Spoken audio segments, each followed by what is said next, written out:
let's be blunt. There is a hatred no one has experienced unless you've been there. These people have a hatred so deep. I mean, so deep. It's palatable there's nothing when you get near these folks. Would you agree? There's nothing they won't do. They have, there's nothing they haven't done. They've already done it.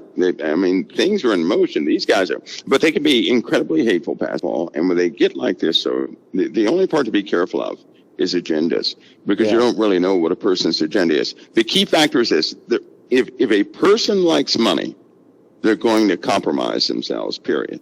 Yeah. Period. That's period. Yeah. They're going to compromise themselves. So when it comes to that, there's a line personally I draw, but this is our nation, and somebody shouldn't be picked based upon, they should be picked based upon qualifications, not necessarily anything else, because even God selected King Nebuchadnezzar to be king, right? Yes. He did that. And he is the one that sent his own people into exile, into King Nebuchadnezzar's kingdom to save their lives, save their lives. And the hard-headed people left in Israel said, well, God would never say that, so I'm going to stay here. They were the experts on what God would never say. And so they ended up dying. So he sent them there to change their lives. But God will always select who rules what based upon the truth of the people. Amen. Right now at this stage, though, we're on a battlefront. We're about to take a new position with this Ukraine-Russia situation, which is actually a NATO-Russia situation. There are a lot of people, a lot of innocent people that are going to be caught in the middle.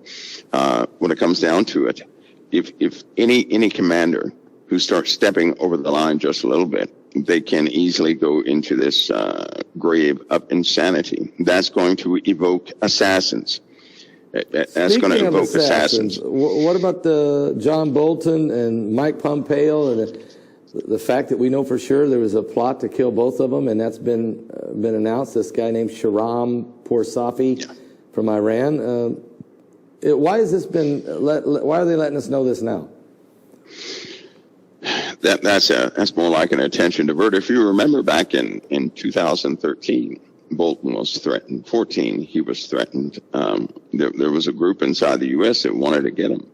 15, same thing. 16, same thing. So Bolton didn't have many friends outside of America. He didn't. He was a straight shooter. He called it like it was. And honestly, they should have listened to him in quite a few situations, but they didn't, because there's a globalist movement taking place, and that is those who believe in this unity system that's being built, right? They believe in that system to govern this entire earth, right? So they're going to unify people under this canopy very quickly, but they're going to have devastations prior to that time. They're going to align this new war with something that happens in the heavens. Okay, I'm telling you now, the heavens is messing up, right? Everything is changing, and now we're right at the tip of a battle. Of course they are.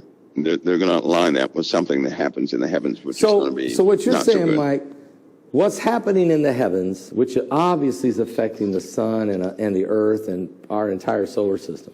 Jesus said the heavens would be shaken, and said there would also be wars, rumors of wars, nations against nations, kingdom against kingdom. So what you're saying is the powers that be, I think I hear what you're saying, that they know pretty well the timeline of this chaos, of this binary system or whatever it may be, that's going to wreak havoc on the earth. So they're timing the chaos of a war or the fighting for the resources and trying to create this one world governance. Is this being timed together based on knowledge they have? Sure it is. Sure it is. And believe me, it's complex, it's vast. And Pastor, the bottom line is this. Again, you have these folks up there, right? You have folks in the White House right now who still pray to the Maitreya every morning. Okay, period. They pray to the Maitreya, not to Christ, not to Allah, but to Maitreya. You have figures walking this earth they absolutely believe in. And all of you, everybody out there has already seen some of the top priests that are in these, that hold these worship ceremonies. You've seen the top priests. People know the top priests. Tell us about it. So they have these ceremonies because they absolutely believe in prophecy. And they absolutely are against the living God. That's something that's something that should be well understood. When you say priests, are you saying, are these satanic priests or are these within the church? These are not priests of the Church of our Lord. No. These are of a different fold. These guys are of a different fold. Okay. They have a very different belief, but they're all over the place. Anywhere money flows, you're going to see these priests there, right? You're going to see them. That's what they believe in. That's what all this stuff is about. That's why they maneuver things in this world to suit their needs, like gas prices. Truth be told, gas prices never had to rise. They never had to rise. This gets the people in a certain mood, and then the people begin to cry out for justice here or justice there. Or if you pinch them financially in one situation, they'll begin to gravitate over to another situation, right? If you cause a food shortage and they really begin to feel this food shortage, they're going to ask for help. And when they ask for help, they can print laws and bills, and they have a better chance of getting these things across. But why would they need the people to pass these laws and bills? They don't need the people to do that. No. Why do they do this? Because this is so very important to these guys. They want people to participate in everything they're doing so that everybody's hands are bloody. I see. Everybody's hands must be bloody. Yeah. And personally, be honest with you, I refrain from all of it. I will not play that chess game. No. I won't. And it's very difficult to break free from it because the average person does not know where the board is. You know, they may know a game is being played. They don't know where the boundaries are. But thank God for Christ Jesus, because there was a time I was on that board, period. I was on the board. But not now. Anyway, Pastor, they maneuver people just like that. They want people to participate in the murder of another, right? Yeah. But for the most part, people have been very agreeable to this. So in other words, if they can get the populace to buy in on some of the things they do, then they can say, okay, now we've got the populace involved with this conflict. So we don't have to, we're not, that takes the heat off them, and they let it, it's a good way to manage people. Is that what you're saying? It can manage them, but more than that, they really don't care about the pressure on themselves, right? Yeah. They don't want your faith. They don't want your faith in Christ. They don't want your faith in the living God. They want you to pin your hopes, your heart, your praise to what they're doing. Because the more people do that, the stronger they become. They're under a mandate. I know it sounds weird, but they're under a mandate. Let me give you an example of something real quick. There are people out there, and if you have anybody out there who converted from this life to Christianity, they should speak up. But you have people out there who were in league with some demoniacs, and I'm talking about spirits, 100% spirits. Yeah. Every single day of their lives, right? They're given a mandate to do something every single day, every day, right? And if they don't do it, they're going to be tormented instantly, right? You have people at the White House that are like that right now. If they don't do it, they're going to be tormented. They know it. And so they're given a mandate every single day. Every single day. There's no freedom. They won't break it because they're terrified. And because it's so powerful, they bow to it. Right? This is every single day. Yeah. They're held hostage. That's right. Held hostage. So you have these people doing this, right? Because they have a mandate, but also because they have learned to love the one they serve. They have learned to love him. Now, you and I, the average person, cannot go down and see things like that, right? But you have all leaders of this earth have gone to see him, every single last one. So maybe save a couple. A couple may not have, but they go and see him. Have you ever wondered why at the second term of any president, why their hair turns gray? Yeah, it really does. 2 weeks later. So who are they going to go see? Who are they seeing? Are they seeing the Antichrist? The God of this himself? world. The God of this world. Okay, right? that's Lucifer. And they see him in a very specific way. A very specific way. People should be reminded of something else. We live on the top of the earth. Okay? Now, just for a moment, forget about underground bases, underground anything. Forget about that. We live on top of the earth, right? Everybody make a fist. If you make a fist, let's say that's the earth, right? That's the earth. Now, your human hair, take a human hair out of your head, lay it on your fist. The width of that human hair represents the crust we live on. The rest of it is unexplored. Okay? Yep. So if you had the width, if you put a piece of paper on there, the thickness of that paper represents the crust and what's underneath the crust in relationship to the earth. Okay. The earth is vast. So if there were cities under the earth, they would have been there a very long time, and it would take humanity a long time to get to them, right? A long time. Suppose the fallen, the Nephilim, those who were treated, made underground cities that were so deep nobody could get to them. Okay. Just think of that. So deep nobody could get to them. They're down there living, building, civilization, whatever they do. Nobody knows about them. Man creates technology, right? Mm-hmm. Man begins to explore. Man begins to do this, that, and the other. Well, man reaches a certain age, a certain mindset, certain intellect, where he's able to create machinery that can actually reach down to these depths. Uh-huh. Yeah. When that happens, that represents a birth. This is a cycling of humanity. Every time humanity gets to a specific level of education or intellect, you can call it, they do specific things. And when they do those specific things, well, there you go. Everything starts happening, right? Of course, the flood happened the first time, right? Egypt did it. They know Egypt did it. They have the chart from how deep some of these tunnels go in Egypt. Everybody thinks they were generators. Nikola Tesla believed they were, he proposed they were some type of biological generator. Everybody has their ideas, but all of that dovetails off Nikola Tesla. But there were others who were archaeologists who actually dug up what they really were. Same thing as in Mexico, same thing as all around the earth, and all this stuff is going to be freely exposed. So because they're really on a timepiece now. They have no choice but to disclose. Pastor Paul, so if a person really, if they said, you know, I like Mike, but Mike was running around with a lie he thought was truth, right? There's nothing worse than a good person who will have an untruth, but they believe it is the truth. Right. Right. And sometimes that happens. That's very difficult. But if you saw somebody running around with something that wasn't true and they really believed in it, you would do everything in your power out of love, right? Yes. To gently tell that individual, hey, please don't do it that way. So to all these things that we have in the earth, every single thing we have in the earth, there's a hidden part to most things that are in the earth. And people are willingly in servitude to things they would never serve in the open. Never. No, I mean, never. And there's some other things that people believe in that are just a big waste of time. Now, I don't know everything, but there's a small piece of life I understand very well. And that small piece, right, is what I don't desire people to run around with. This raises a question. If a person ever doubts something in the Bible, why would they doubt it unless they already believe in something else?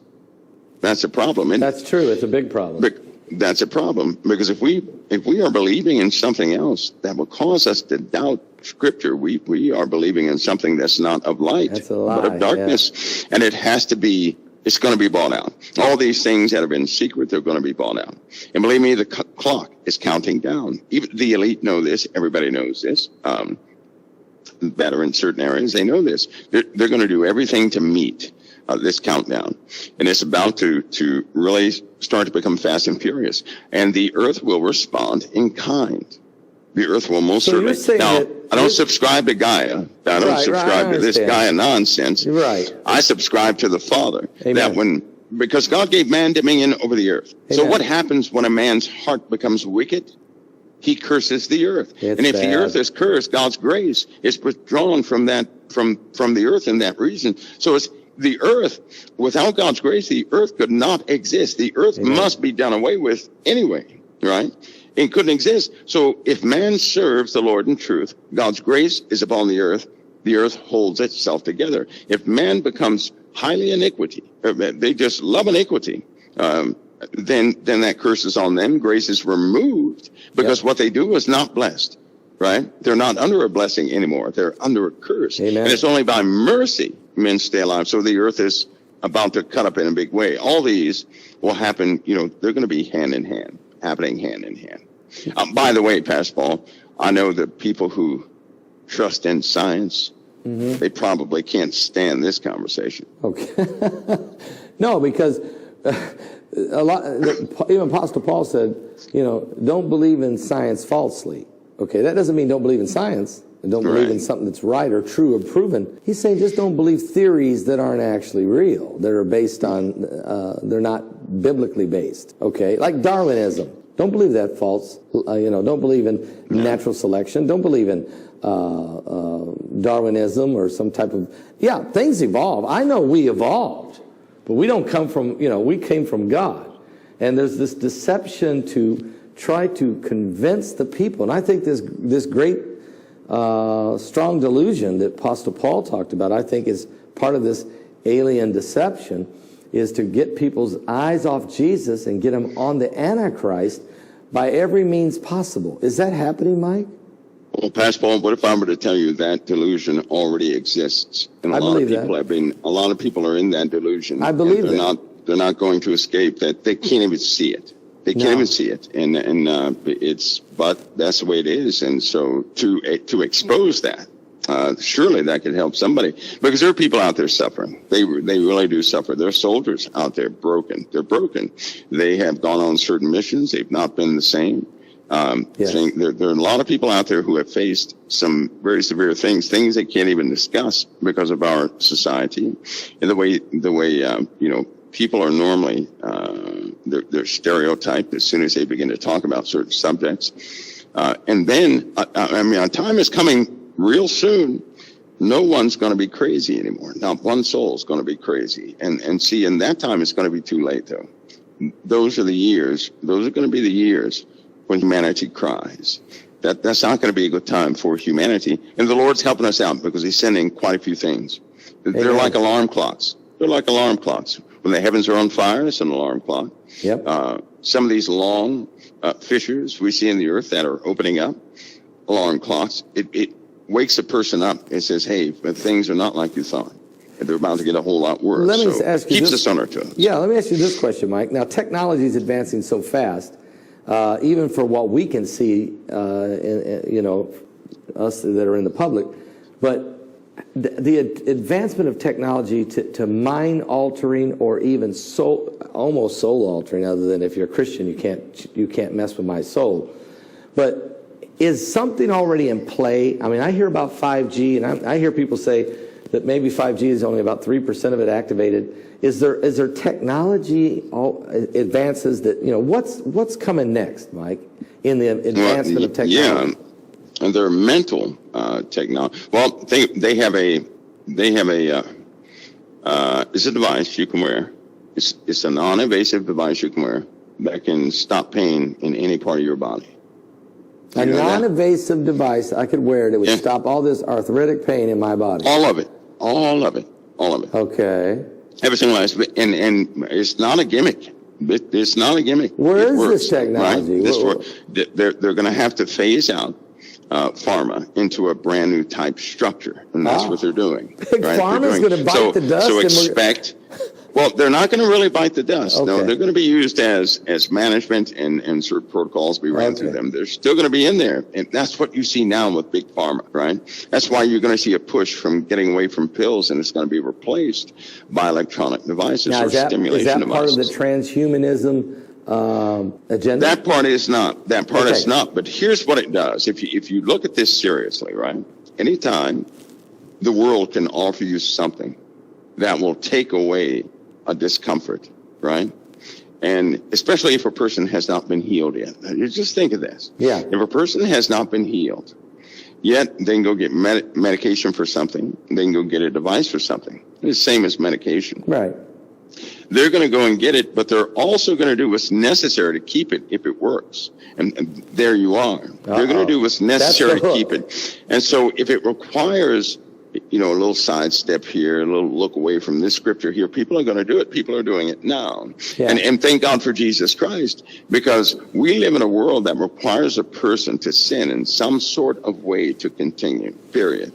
And thank God for Jesus Christ. When you have a sobering conversation about this world, you begin to see these things and you'll fall to, of course but it makes you fall to your knees, because you'll say, how in the world can anybody get to any point of righteousness in this world like this, even in that small compromise? with medications and things like that. People signing their life away because they need. Well, don't you think, things Mike? like that? I mean, that happened. I mean, we know that happened a lot when he wound up. His righteous soul was vexed, meaning there was so much around him that was compromising him. Isn't that happening today? I mean, that's why we need the grace of God. The grace of God sufficient. That's right. Because even Apostle Paul was facing things. He called them thorns in the flesh. A lot of people try to figure out what that is. But he said that he was constantly, Satan came and buffeted him. In other words, he was constantly in a state that's what it was. Okay, so we're all in that. That's what you're saying. That if it weren't for Jesus Christ, if it weren't for the blood of Christ and the grace of God, none of us could be saved, because none of us in this world can deal with everything that's coming at us. No, we can't. We can overcome a lot, but we need Jesus. That's right. Yeah. That's right. Are we in the this UFO disclosure thing that we've been hearing about? Is there things that you're aware of? Is there things that maybe the general public's not aware of, or very few people are, that is a trick up the sleeve to really try to deceive the masses, even deceive the very elect if it's possible? Do you know of that kind of strong delusion? Sure. I know of two. And the reason I know, Pastor Paul, is not because, somebody needed me so badly. Let's just say that I was inadvertently exposed to some things, and because of that, I was locked in to, a certain level of tasks. And so, it's been going downhill from that day ever since. But anyway, there are quite a few things people just don't know about that are being used every single day. And there's some issues coming, Pastor Paul, that the media has programmed people into believing backwards, essentially. They have. If a person will slow down just for a second, right, and say, wait a minute, if a strong person saw a weak person over there, and that weak person was starting fights, if that strong person was good, wouldn't they just stop the weak person? Yeah. If they have that power? Yeah. But if you look at the world, you don't see that, do you? No. So what it tells you is that while they're talking in the media one way, they're doing something behind the scenes. Remember, they still have their scientists working together. Yeah. They're still working together and collaborating with all satellite systems. Yeah. How do two enemy countries send up satellite systems but share the data? Right? Doesn't make sense. At CERN, they continually prop that up. Nobody's separating at CERN. Nobody's separating at the International Space Station. Even though Russia could launch a certain Iranian craft, they still take astronauts to space, right? And so you have people in the U.S. who are becoming frustrated at some of the collaborative jobs that they have, like Elon. He can't believe what he can't believe it. Why would you deem somebody an enemy, right? Yeah. But then you're friends with them behind the scenes. Yeah. That's like, they're cursing each other out when they think somebody is looking, but behind the scenes they're having dinner, their kids know each other. Right? Yeah. They continually lie. Is that part of the strong delusion then? Is that part of the grand deception?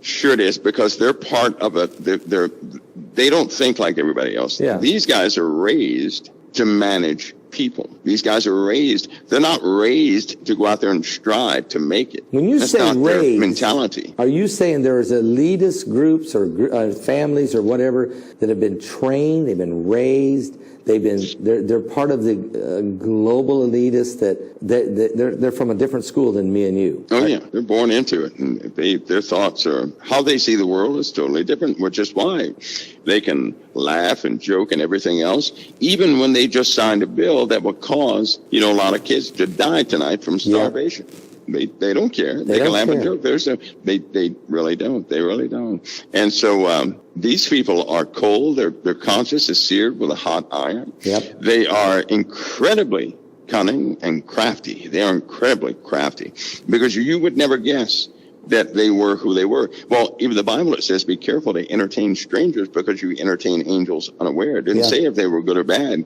And that word entertain means to interact with, not to dance for. That's to interact with. That was more like a warning. Yes.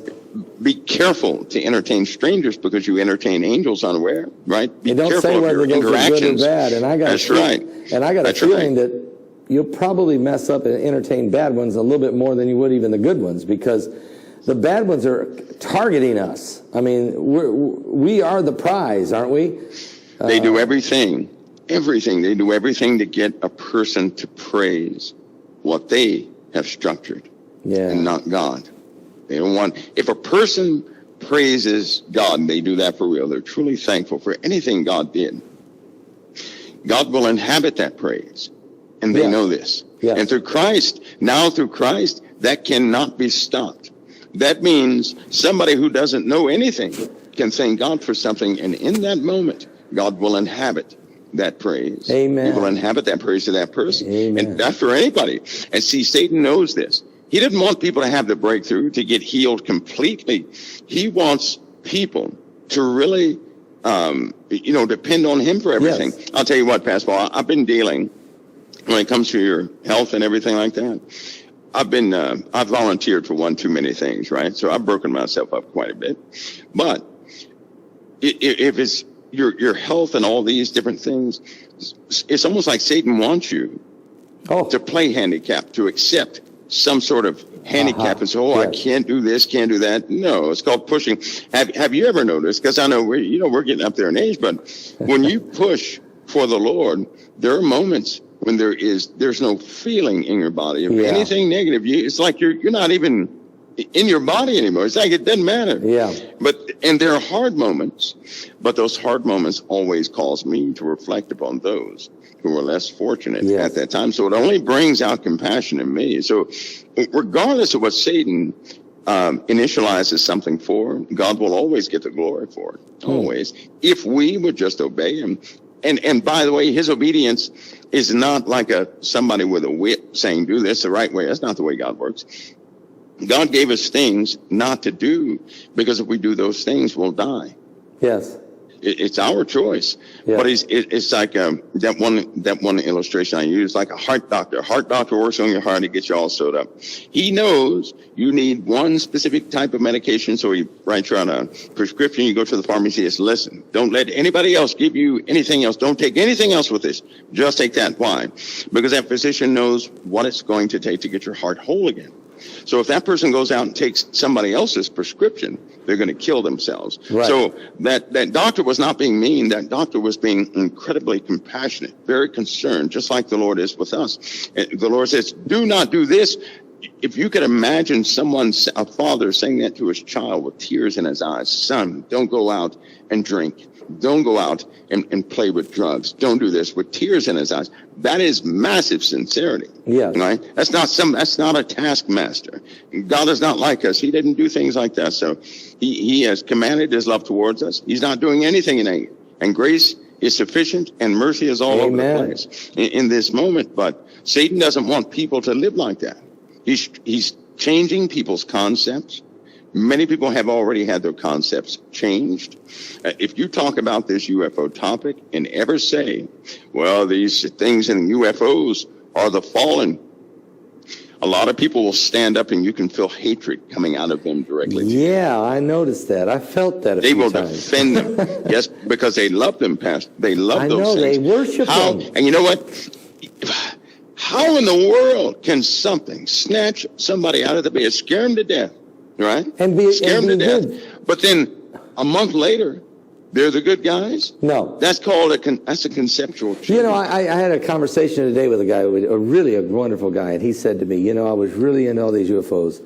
I really, really, really thought there was something to all this. And he said, for about 10 years. And he said, but one day, I came to a realization that, look, maybe there's some entities that go in and out of inner dimensions, and they're probably the angels of God, whether they be good or whether they be bad. But to think that somehow some beings from another world is going to somehow help us fix our planet, he goes, that's really hogwash. If you think it over, it's crazy. Yeah, it is. And let me ask you, Mike, if we're not careful, what's happened is people, for instance, let me just say this. When an angel, in the Bible, when an angel presents itself to any human being, most times the first thing people's reaction is great fear, because an angel is quite amazing. But that angel will then introduce himself and say, no, fear not, I am of the Lord. That's right. Right? But these That's right. entities that don't do that, and they're out there. People are having encounters with something that they think is alien or something weird. Well, but these interactions are not soothing. The entity doesn't say, no, relax, fear not, I'm not. No. They lie. They lie. They keep bringing the fear, and they come back with the fear, and they visit you in your dreams, and they don't let you go. This is demonic. Why would you want to turn and worship them? I mean, why would you want to depend on them? And I think that's part of that great delusion, isn't it? I think it is too, Pastor, because it almost runs like this. A person, when they're not believing in anything really, right? Yeah. They don't have any deep beliefs. That's when these things strike, and they do so for a reason, right? They do that for shock and awe. And when a person has shock and awe, at first that person is so terrified, they don't know what to make of it. So they have more experiences, right? But something happens. They end up hearing them. That stage comes next. Despite what they do, they end up hearing them. And then when they hear them, they'll say, don't fear. You know, we're going to help you. We're changing your DNA. We're going to help you do this. They just lie. They'll take anything. Like a dog. Right. Yeah. For a lot of women, they'll say, we're changing your DNA. It's exactly what they say to a lot of women. Yeah. To a lot of guys, right? To a lot of guys, they're going to tell them something about how the earth is in danger. Anyway, they're going to draw sympathy out of you. Now, while they're doing this, right, you've heard of implants and things like that, right? Why would a fallen angel needed to put an implant in somebody? Here it goes. Because they need to be able to change your concepts. So the first time you encountered them, when you were scared to pieces, that was the real deal. As soon as these implants, which are nothing more than electronic devices, because they've been stripped of certain powers, so they have to use things in creation to manipulate people. Okay. So what they do is they put these implants in there, and it changes what a person sees, what a person can, what they can perceive. So it kind of confuses that person. They no longer see these things in a bad light, but a good light. They may see them as some beautiful being. They don't hear the sounds anymore. They become numb to the sensations right before they're about to be taken away. Right? So there you are. And they're not necessarily taken away by the body. These implants, just say they can. And Mike, you know, I mean, I know L.A. Marzulli one time was at an operating room with a doctor cut one of these little implants out. He's in one of his films called The Watcher. It's a very real thing. It's very real, isn't it? I mean, people are being injected, they're being probed, they're being Satan. Because if fallen angels have technology, then why wouldn't they use the technology? Right? Yeah, they can't. When they fell in the first place, right? Yep. But here's a good question. Why did they go to a safer place? Right? Why Earth? Because they're stripped of certain things. Yeah. They can't do what they used to do. So in order to manipulate a human being, they have to do it just like they do creation. They have human beings build things. That's what they do. These implants are used from all types of materials. Anyway, when a person has an implant, that's when their story changes from these things being horrible or nightmare. Why? To these what things does that being our implant saviors. do? What does the implant do? Does it alter your consciousness or your mind or your thought process? I don't think so. You know what I think it does? What? I think it masks part of how we perceive things. Okay. That's what I think it does. Right? When an implant is taken out, one of the first things a person, other than freedom, right, they feel like they're truly at peace again, like no one is watching them again. When they have this implant, and I'm sure there are people out there like this. In fact, I know there are people out there like this. Yeah. When they have a certain emotion, and it's at a specific level, or they're doing a certain thing, all of a sudden their ears might start getting hot. They might hear ringing or something like that. It's always triggered by these certain emotional states. And this is the exact same thing the NSA used to do. They would fine-tune their tactics based upon the emotional responses of the people. Since social media came out, they didn't need as many taps. They didn't need the taps or anything like that because people volunteer their reaction to everything. That's why all social media tanks are going right into these mainframes in which they analyze the data to get the pulse of people. They used to do that through taps, through various ways. Man will wish to die but cannot. That's right. Is that They'll seek death and won't find it. They can't. Yeah, they'll pray to God. Well, think about something, right? They can change your perception. Now listen to what this means. They can change your perception. They can alter your emotions. So instead of fear, you could feel somewhat peaceful, not afraid.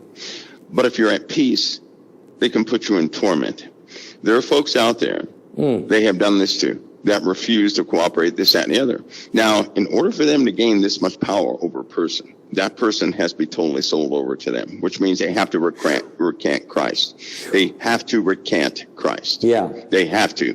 They will work with a person and get them at a level until they're not first. That person will stop reading the Bible. That's one of the stages. Oh, that's the first thing. Next, they'll begin to question the birth of Christ. Right. That's right. They'll begin to question the birth of Christ. Before you know it, this person will begin to think of Christ as an important figure, but not the only begotten Son of the living God.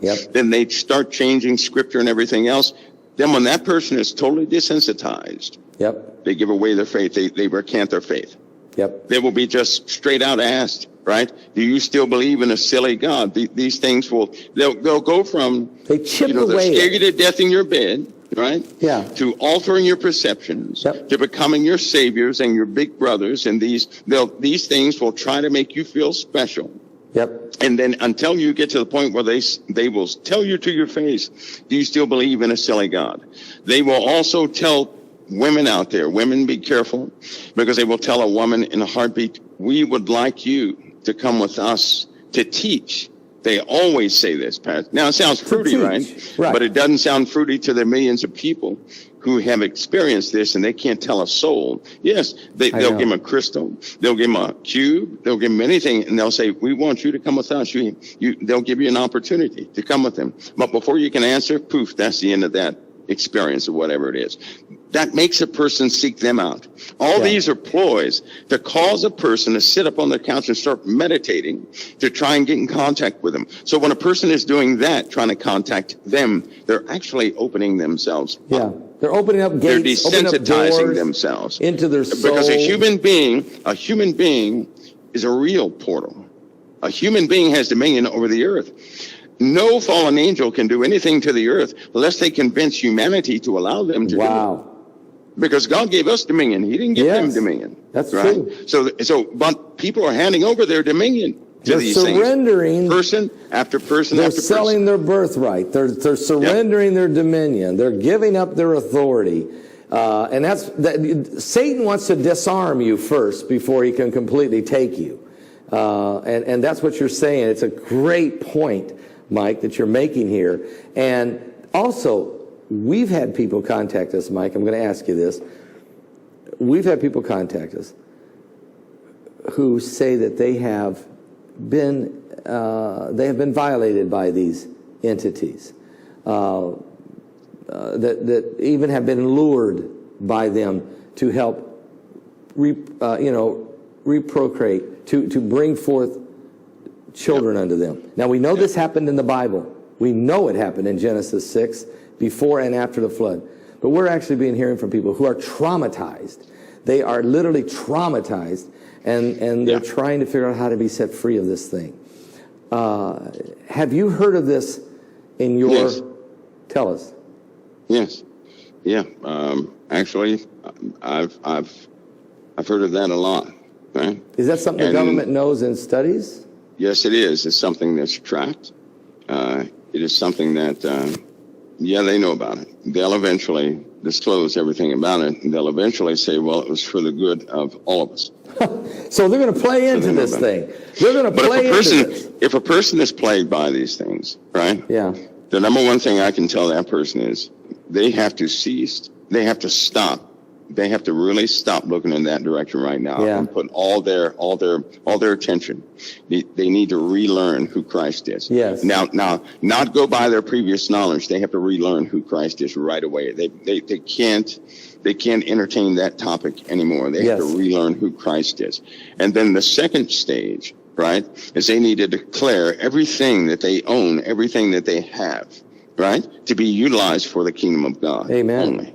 And with that, Satan will never mess with anything that belongs to the kingdom. He cannot do that. Can't touch but he can tear up stuff that we have, right? Because let's face it, we have things.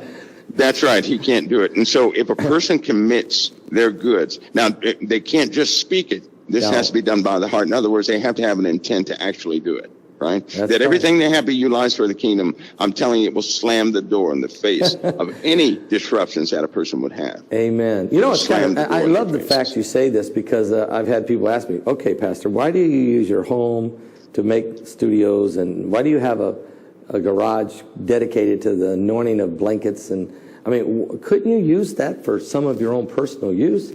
And my answer is that is always very simple. Everything I have belongs to God. And everything I get my hands on or have access to, I want to use it for the kingdom of God. I can't help Thank God it. for that. It's in my soul. It's in my spirit. It belongs to Him anyway. And I enjoy doing things for the Lord. So, Satan, I love what you just said. He can't touch what belongs to God. He can't touch he can't touch you. You know, he can't touch what you have if you're using it for His kingdom. I love that. I'm glad you know what, Pastor, since I had that dream, I'll tell you something. You have a very special calling. I'll say that. And when a person is anointed, there is no power on earth that can stop a person who's anointed to do something Praise until God God says you're finished, right? Right. If God didn't say you're finished, you're not finished. No. Doesn't matter what comes. You still have you got a job to do, which is to say, nobody goes anywhere until the Lord says it's time to go, until you Amen. have finished your race, period, right? So, Right. but I don't own a thing for it that I will not use for the kingdom. That's right. In fact, everything I have, I'm willing to part with right now. Yep. I am willing to part with, but If He it's says utilized you for the part with it, He kingdom. part. Yeah. He generally won't. But He says use it. Basically, He keeps That's saying right. use this. That's right. And I look at things and That's say, hey, right. how can I use that? Right now, I stare at things and I say, I wonder what I could do with that for the kingdom. Yeah. You can't help it. That's right. That's right. I don't know. Lord Maybe have it's mercy. just part of my DNA. Maybe it's part of my, I'm born again. You get a new DNA, don't you? Yeah, well, you get a new everything. You get a new everything with that. So shoot, being born again is key, though. My goodness, Pastor Paul, where'd all time go? I don't know. I was enjoying your What teaching. happened? Did I go down the rabbit hole? I didn't No, mean we it. didn't go in any rabbit holes. We went down a lot of holes. We'd expose the devil a lot. I say that. And sometimes you can do that by just simply one piece at a time, one step at a time. I think that's what you've been doing tonight, giving us a lot of hope. And I appreciate it very greatly. And there's people watching right now, Mike, that honestly need hope. Some people will live in despair, and they actually think there is no more hope left for them. They do. They do. But there is hope, isn't there? They do. Yeah, there is. There most certainly is. Thank you for that, Mike. I appreciate it greatly. Thank you for being honest with us and being faithful, and it's a challenge for you. I know it has to be, that you have to try your best to get as much information to us as you can, and because you care about the people more than you care about yourself, and that's amazing.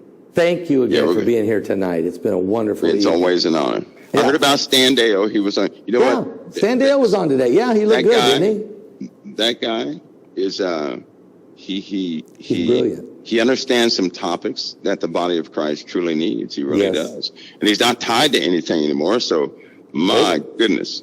Yep, he's free, and God's using him, and God's giving him witty inventions. Okay, to be used. We're going to have issues with the sun sooner than any of us want to have it. We're going to have some issues with the sun. Its chemistry continues to change. Yep. The influences are going to be great, and the heat is going to be unbearable. And the Bible said that was going to happen. Yeah, it's right there. Also, tonight I saw we had Marfugo was in the audience tonight. Another wonderful man out there that's really sharing the truth for people out there. So, a lot of good people here tonight. Mike, thank you for being here. Awesome. Thank you so much. We love you, brother. Lord willing, and the creek don't rise, and I mean that. We'll see you next Thursday night, all right? All right. God bless you, Pastor Paul. It's always an honor. God bless you. The honor's all mine. Thank you. Folks, this is your moment. This is your moment to ask yourself, where are you going? Have you got this thing settled with heaven? Let me ask you this. You're a believer. You wouldn't be here. You believe. Some of us believe, but we just need to act on that. And you don't have to do much.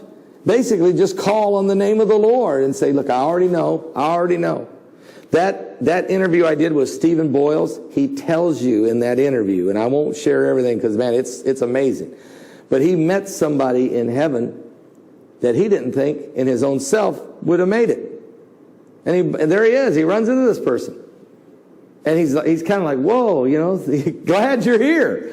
And the guy said, you didn't think I was listening. The whole time you were telling me about Jesus, I was acting like I wasn't interested, maybe even acting like I was annoyed. Truth is, I heard everything you said, and it was lodging right here. There's somebody tonight that the seed of the gospel of Jesus Christ has been sown into your heart.